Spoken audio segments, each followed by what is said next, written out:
छात्राओं, केशवदास द्वारा रचित रामचंद्रिका के कुछ छंद जो कि आपके स्नातक द्वितीय वर्ष हिंदी साहित्य प्रथम प्रश्न पत्र में संकलित हैं का हम अध्ययन कर रहे हैं।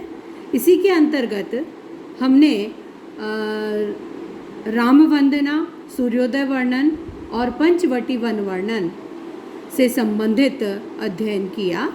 उससे संबंधित जो छंद संकलित हैं हमारे पाठ्यक्रम में उनका अध्ययन किया। आज हम पंचवटी वन वर्णन के अंतर्गत एक और छंद का अध्ययन करेंगे।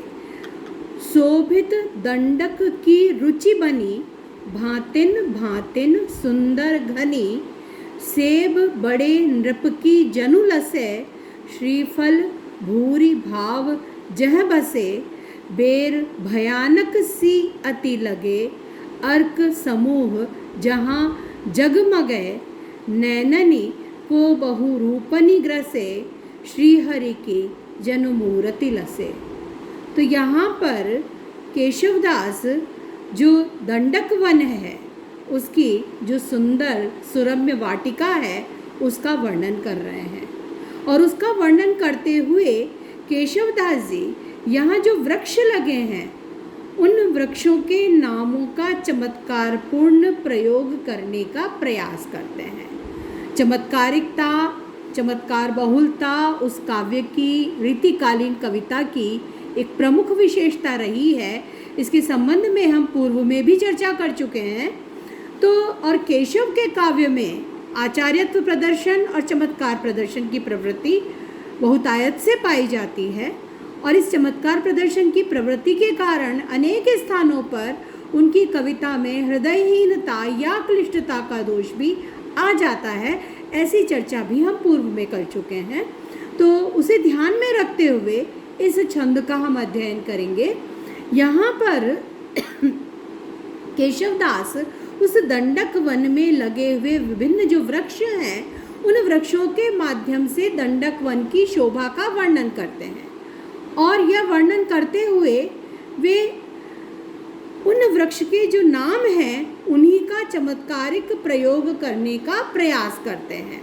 जैसे वे कहते हैं, इस दंडक वन की जो रुचिपूर्ण जो वाटिका है वह बड़ी ही सुशोभित हो रही है, बड़ी सुरम्य है, रोचक है, रुचिपूर्ण है और सुशोभित हो रही है। तो दंडक वन की यह वाटिका अत्यंत सुंदर है, सुशोभित हो रही है। भांतिन भांतिन सुंदर घनी, अत्यंत घनी बसी हुई है। भांति भांति के सुंदर घने वृक्षों से युक्त अत्यंत घनी यह सुंदर दंडक वन की सुंदर वाटिका अत्यंत सुशोभित होने वाली है। सेब बड़े नृप की जनु से। अब देखिए आप किस प्रकार से वृक्ष के नामों का चमत्कारपूर्ण उपयोग करने का प्रयास करते हैं, एक विशेष अर्थ उनके माध्यम से प्रकट करने का प्रयास करते हैं। अब सेब वृक्ष, सेब फल होता है, सेब फल का वृक्ष लगा हुआ है, तो उस वृक्ष को देखकर उन्हें सेवा, उस सेब को वो सेवा से जोड़ते हैं। तो उस सेब वृक्ष के माध्यम से मानो किसी बड़े राजा की सेवा में रत हो ऐसी सुशोभित होती है। श्रीफल भूरी भाव जहाँ बसे, यहाँ पर श्रीफल भी लगा हुआ है और श्रीफल अत्यंत भूरी भाव के साथ अत्यंत भावनामय तरीके से यहाँ पर निवास करता है। फिर अगली पंक्ति में वो चमत्कारिक उपयोग करने का प्रयास करते हैं। बेर भयानक सी अति लगे, अर्क समूह जहाँ जगमगे। अब यहाँ पर बेर भी लगा हुआ है, ठीक है, सेब लगा हुआ है, सेब का प्रयोग उन्होंने किया, श्रीफल लगा हुआ है, बेर भी लगाया हुआ है। बेर कैसा लगता है? भयानक लगता है। क्यों लगता है? अब इसका अर्थ चमत्कारिक कैसे निकलेगा उसको हम देखते हैं। अर्क समूह जहाँ जगमगे, यह वाटिका ऐसी है जहाँ अर्क समूह जगमगा रहा है। यहाँ देखिए किस प्रकार से इस चमत्कार प्रदर्शन की वृत्ति के कारण क्लिष्टता का दोष आ गया है, उसका ही यह एक उदाहरण है।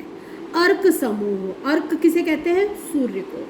तो मानो सूर्यों का समूह यहाँ जगमगा रहा है। इससे इसमें अर्थ नहीं निकलता, अर्थ प्राप्ति में बाधा उत्पन्न होती है, तो अब अर्थ खोजा जाता है, शब्दकोश ढूंढे जाते हैं। तो अर्क का एक अर्थ और क्या है? आंकड़ा। एक अर्थ क्या है? सूर्य। तो यहाँ पर श्लिष्ट प्रयोग करते हैं ये इस अर्क शब्द का। तो जैसे सूर्य जगमगा रहे हों, ऐसे यहाँ पर आंकड़ा लगा हुआ है। यहाँ आंकड़े के समूह मानो जगमगा रहे हैं। सूर्य के समूह यहाँ पर जगमगा रहे हैं, और सूर्य के समूह जगमगा रहे हैं, इसलिए यहाँ पर थोड़ी भी यदि बेर का अर्थ, एक अर्थ क्या होता है? देर।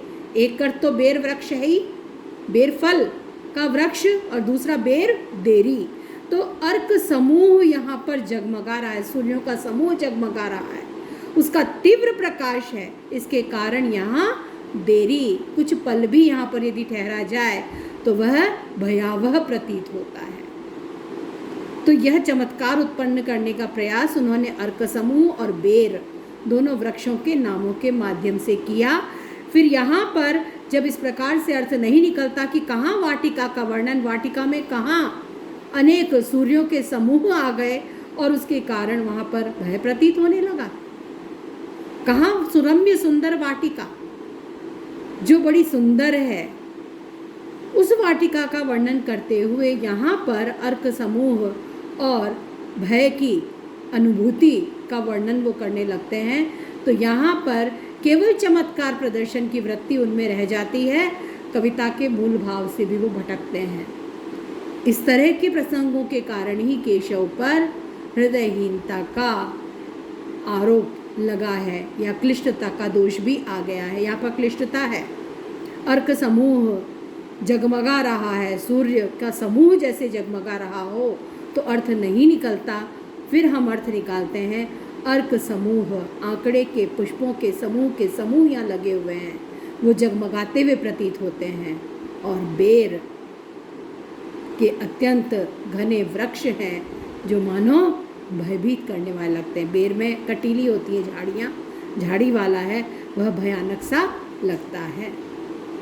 नैननी को बहुरूपनी ग्रसे, अपने विविध प्रकार के इन सुंदर रूपों से यह हमारे नेत्रों को ग्रसती है। अब नेत्रों को ग्रसती है का अर्थ, वैसे तो इस शब्द का अर्थ यदि ज्यों का त्यों लिया जाए तो ये कोई बहुत सौंदर्य बोध उत्पन्न नहीं करता, लेकिन नेत्रों को बहुरूपनी ग्रसे, अब उन्होंने तुक तो मिला दी है, लगे, लसे, ये जो ऊपर से आ रहा है उसी क्रम में ग्रसे शब्द का प्रयोग है, तुक मिलाई है, लेकिन यह कोई बहुत सुंदर अनुभूति नहीं करवाता।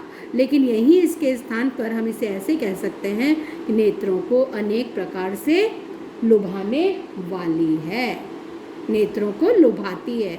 हमारे नेत्र उससे बंधे रह जाते हैं, अपने इस नानाविध सौंदर्य के माध्यम से हमारे नेत्रों को मानो बांध लेती है, नेत्रों को लुभाती है, ललचाती है। मानो यह साक्षात श्री हरि विष्णु भगवान की मूर्ति सी प्रतीत होती है। फिर एक सम्यक प्रभाव यदि देखें तो श्रीहरि की मूर्ति कह करके, जैसे श्रीहरि विष्णु का जो स्वरूप है वो मनमोहक भी है, वो नेत्रों को लुभाने वाला भी है, वो आनंददायी भी है, वो हर प्रकार से सुंदर अनुभूतियाँ करवाने वाला भी है, तो वहीं वह रूप भय उत्पन्न करने वाला भी है दुष्टों के मन में। तो यहाँ पर उन वृक्षों के माध्यम से वे उन सभी भावों को मानो व्यक्त कर देना चाहते हैं। तो ये जो प्रसंग है इसको खास तौर से आपको इसमें से ये बेर भयानक सी अति लगे, अर्क समूह जहाँ जगमगे, इसका प्रयोग खास तौर से जो इसमें अर्क समूह शब्द है इसको आपको स्पष्ट करना होगा, और क्लिष्टता का दोष कैसे इस कारण यहाँ आ गया है यह बताना होगा। इसके अतिरिक्त सेब, श्रीफल, बेर, अर्क समूह आदि इन वृक्षों का द्विअर्थी प्रयोग करते हुए केशव ने इसमें चमत्कार उत्पन्न करने का प्रयास किया है। चमत्कार उत्पन्न करने के इस प्रयास में वो अंतिम पंक्ति के माध्यम से श्री हरि विष्णु का जो जगत प्रभाव है उसको एक प्रकार से बताने का प्रयास करते हैं, लेकिन इस प्रयास में कहीं ना कहीं काव्य का जो भाव है, किस प्रकार से दंडक वन की जो सुंदर सुरम्य वाटिका है उसका वो वर्णन कर रहे हैं, उसके प्रभाव का वर्णन कर रहे हैं, वो प्रभाव कहीं ना कहीं वो भाव उससे बाधित होता है और इसके अतिरिक्त क्लिष्टता का दोष भी इसमें आ जाता है। तो आज इतना ही, अगले छंद को हम अगले वीडियो में लेंगे।